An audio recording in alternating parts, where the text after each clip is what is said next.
I assume you've seen UCLA and what they did to Maryland last night. Just what have you thought about them, and especially last night? I've watched a bunch of tape of them, and they're really good.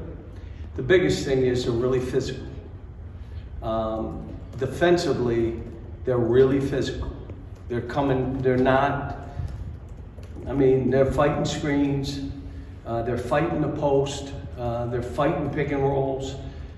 If you don't fight, you have no chance this game. So you got to negate that part of it. Really hard to do. Not many people have been able to do it. And then when they shoot the ball, like they shot yesterday, they become, oof. I mean, they're so they're really good. They're, probably like us. There was a game they could have won and they'd be top 5, but right now they're one of those teams. When I watch, say they got a little of everything. Vasquez is like first-round draft pick. He can go get baskets, and he's really good. Yes. Hawkeye, what makes him such a tough matchup on both sides of the ball? Well, they get and play through Vasquez and Tiger. They can throw lobs to the big kid. Like I said, defensively, they get their hands on a lot of balls too. So when you drive, if you just think you're throwing, you got to be aware, and the guy that's you're throwing it to has got to move to a more open area. If you stay where you are, they get their hands on balls. They're really good. I mean, this will be a really hard game for us, like it will be. How has practice been going? Good. It's going fine. I made it a little bit rougher, but you got to play the games, see what happens. It was obviously the UCLA interest a few years ago that led to that 10-year contract. Just how serious were those discussions, and how do you feel about coaching until 2029? Most years that I've been coaching, there have been opportunities for me to do stuff, and in most cases, if they're people I know, I'll talk to them and spend time, because the other side of it is, if it's not me, maybe that I can help somebody. So, but no, I'm enjoying what I'm doing, and trying to get a team ready for a game like this gets my juices flowing. Figuring out stuff. A lot of teams are having to do what we've done for years, which is, okay, I got a new group, and I haven't figured them out yet. How do we do this? How do we keep trying stuff? What do we do next? Who should be playing less and who should be playing more? And then how do you deal with that? So that's all the parts of coaching, the teaching, seeing guys get better, seeing people improve their game and elevate themselves. It's the best part of what we do. And then, coming in environments like we come into, wherever we're playing, being here, I'm blessed. I'm the coach of Kentucky. I get to coach the best players, and being with the best fans, and be in sold out arenas and play all over the world in front of our fans. It'll be interesting to see. The tickets have been impossible. I mean, this might be the toughest ticket that I've seen since I've been here. And I probably have to look back. There may have been some others, but this ticket, like if I need 2 more tickets, we'll go on and buy them.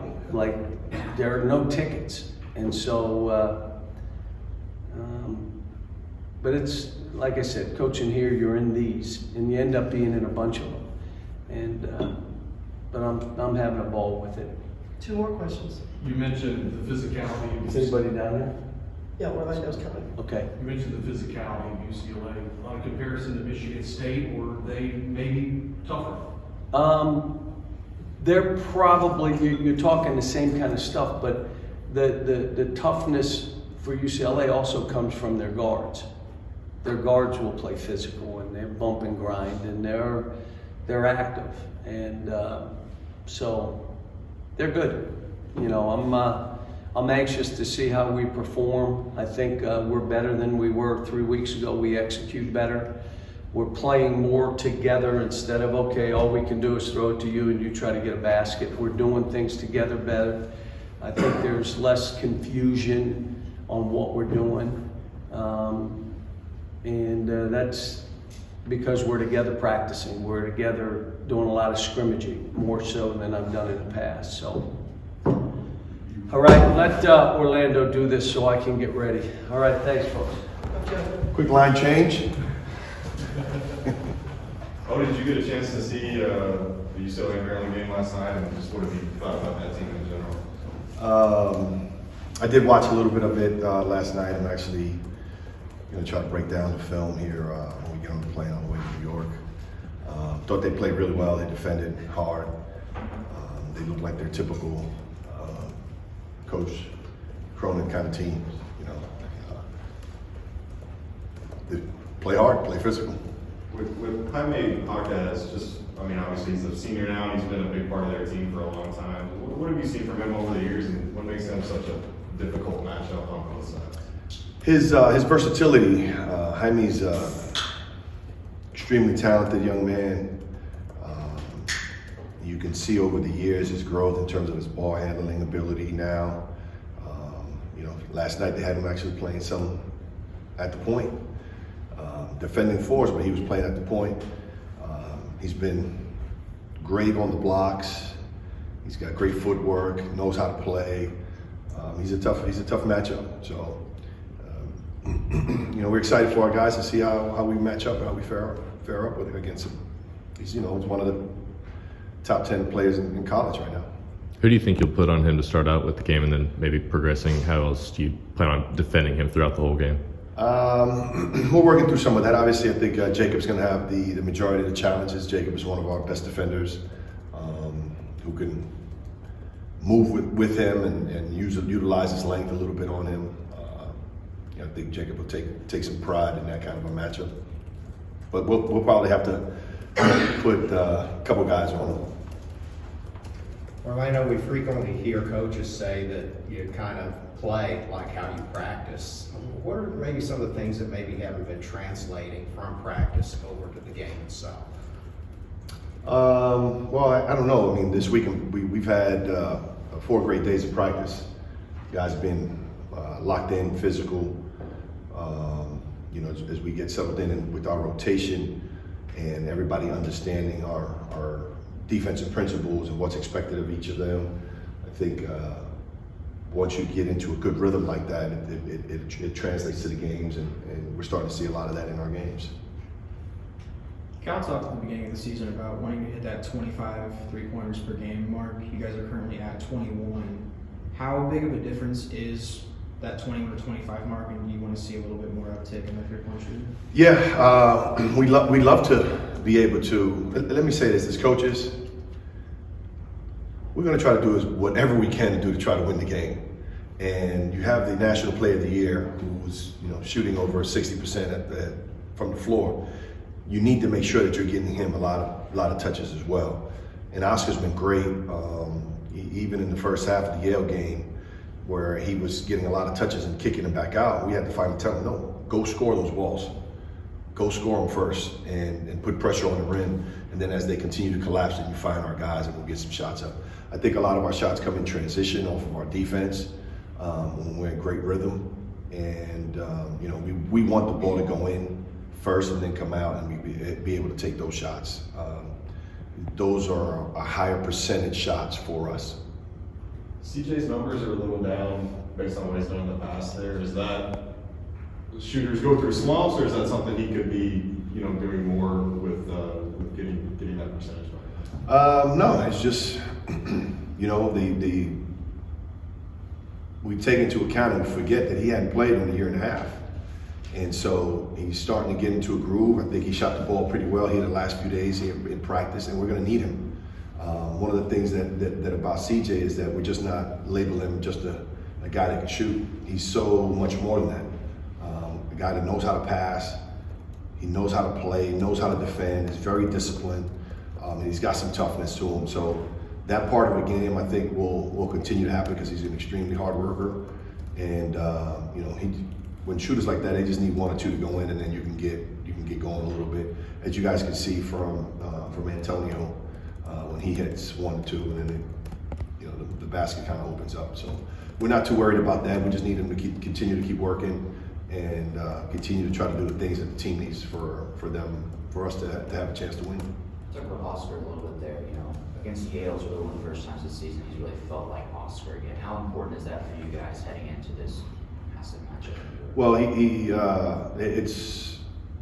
it's important. Obviously, that's one of our strengths of our team. But he had gotten into a rhythm of not just playing games, but having enough practice, having enough running to get his legs under him, so that he's not thinking about his leg and those kind of things. And that takes a little time, the rhythm. We still think that he's got a little more room to keep improving, to get his pop back the way he had it. But you saw a faster Oscar in the Yale game, and that we hope that continues, because that's part of what he does, and it separates him from a lot of people. He talked about that post game, just the mental hurdle he's sort of had to overcome over these past few weeks, just not worrying about when he's jumping, if something's going to happen. Have you seen that transition in practice? Oh yeah, absolutely. And the way you can tell is that he's not coming out of practice. And so when you're practicing for 2.5 hours, every possession, then you get into great shape, which when Oscar's in great shape, that's a plus for us. This idea of being in conditioning, this team obviously likes to run. Is there anything new with the conditioning program, with Brady coming on board and all his analytics that has really stood out to you? No, Brady used a lot of his sports science a lot, and so there are a lot of metrics that he keeps in track of, but it's also for injury prevention. It's not necessarily as much for conditioning, because to condition, you gotta run, and we do a lot of running. So, but it's just a gauge to see where guys' jump numbers are, if there's a deficiency in one leg or the other because of a little tweak of an ankle or something else is going on. He's able to monitor that and gauge that to be able to manage the workload to try to get them to be as close as even as possible. So it's a great preventative measure that we're able to utilize because of his knowledge. Orlando, as a staff, what do you know about this team now that you didn't know when the season started? What have you learned so far? That's a good question. I think our best basketball is still ahead of us. I think it's taken a little bit of time for everyone to get in sync. Obviously we know the Oscar piece, the CJ piece, but the other piece was Severe.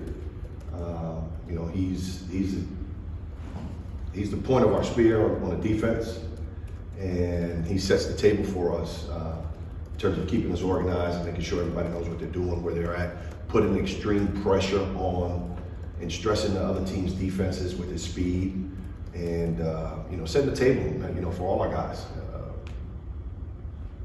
He's historically been an unbelievable layup maker, and he's now starting to get his rhythm back to be able to go in and finish some of the layups that we're accustomed to seeing him finish, even those little 15 to 12 foot pull-ups that he makes. So he's starting to get his legs under him. Seems like this team has a lot of interchangeable, versatile pieces. Do you kind of get the feeling that it's a little bit more of a challenge with the lineups this year than it has been in the past? How much does Cal prioritize that as part of his coaching acumen now?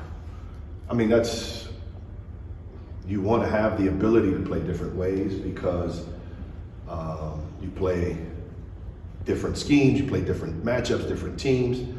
And so what's challenging for a coach is finding that rhythm to be able to utilize everybody's strengths and put them in position so that they can be their best version. And sometimes that takes time. And when you're dealing with injuries, that takes a little longer time to find that groove, to find that rhythm. And this is a great time for us as we get to finishing up finals. Coming back, we're gonna have days where we can put in a lot of stuff and work a lot and get extra reps in. And usually the teams that Cal has had always make a big jump during this time of the year. With the three-point shooting in Kaysen, I know you guys knew he was a capable outside shooter coming in, but has he exceeded expectations with his numbers this early on and his confidence or something?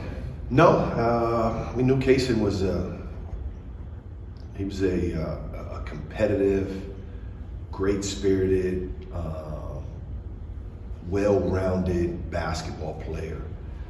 We knew that he was a little bit more mature, but not to the point that we know now, getting a chance to work with him daily, how emotionally mature, how physically mature he is, how his game is a little bit even past his age in that way, and that's that's a blessing.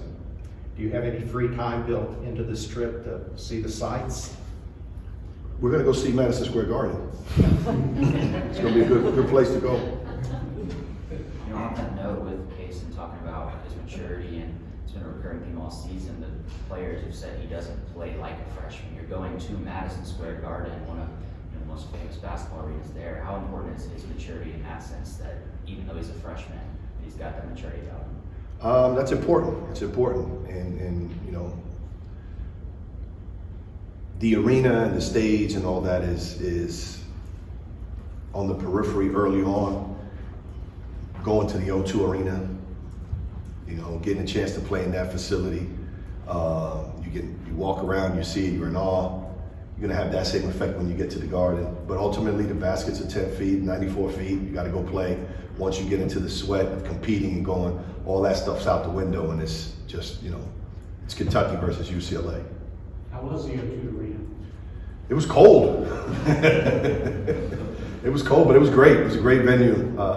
Glad we got a chance to do that, and glad we got a chance to get the win. Made the flight back a lot easier. Any thoughts about Kenny getting that big win last night? You know, I texted him this morning, excited for him, happy for him. You know, it's the first of many for him. You know, I think that he's doing a great job, and he'll continue to do a great job for him. How was it watching Reed and Justin over the weekend? It was a lot of fun. A lot of fun. Excited about them. Excited what they bring to the table and what they're going to be able to help us with. You know, you could just see their talent and their abilities and what they do, and it's going to be exciting. What do you think about that class as a whole? Those 5 guys, and I know it's kind of an interesting time where it seems like you guys are trying to hit and be able to see all 5 of them in a matter of a week. It just happens to work out that the schedules fit that way, that we're able to get out and see them. You know, we're constantly staying in touch with them, and you got to keep working them. And as we start to recruit some other classes as well, recruiting is like shaving. You know, you got to do it every day, or it gets ugly. So we work at it, and it just happens that the timing happens to fit where we're going to be able to see everyone in the span of a week.